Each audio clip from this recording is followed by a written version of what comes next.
RMC Football Show, spécial Ligue des Champions, Gilbert Bribois. Et le but pour le Paris Saint-Germain.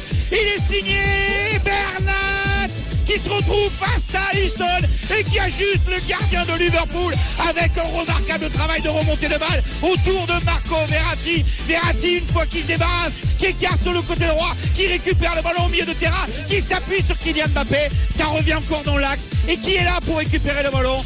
Bernat pour marquer le but du Paris Saint-Germain, son premier but en Ligue des Champions, son deuxième but en Ligue des Champions avec le Paris Saint-Germain. C'était du côté de Naples déjà qu'il avait fait parler la poudre. Deuxième but en Ligue des Champions, deuxième but sur le maillot du Paris Saint-Germain pour Bernat, qui permet au PSG tout à fait logiquement de mener 1-0.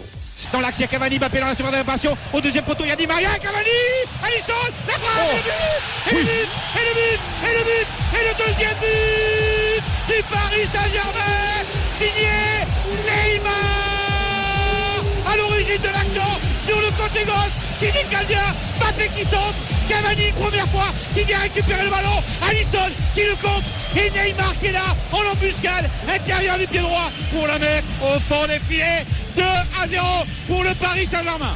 On a perdu par Marquinhos avec la récupération de Mané qui est en train de faire la différence sur Kerrer. Le tacle de Thiago Silva, est-ce qu'il y a pénalty ou pas? C'est Di Maria. Il y a corner. C'est Di Maria.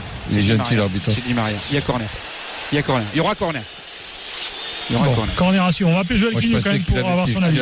Il avait sifflé au moins coup franc. Oui. Un petit retour. Non, c'est pénalty. Ouais, il y a péno. Il y a péno. Il y a péno, c'est sur la ligne de la surface. Il y a péno et il montre le penalty. Il montre le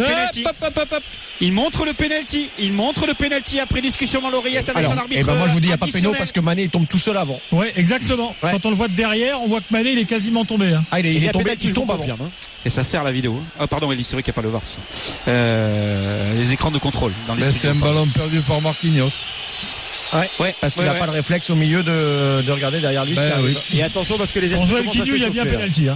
45e minute. Penalty là. Et il Penalty tombe pour Liverpool. On prend Joël après le penalty. Et on aura 2 minutes de temps additionnel et penalty qui n'a pas été sifflé en première intention par l'arbitre, alors que Neymar lui était presque tenté d'aller voir l'arbitre assistant de l'autre côté, alors que c'est l'arbitre additionnel qui a parlé dans l'oreillette à l'arbitre Simon Marcignac, l'arbitre polonais, pour que eh bien il prenne la décision finalement, parce que c'est pas la première fois où il décide d'indiquer le point de pénalty, puisqu'il montre le corner sur le ballon contré par Di Maria.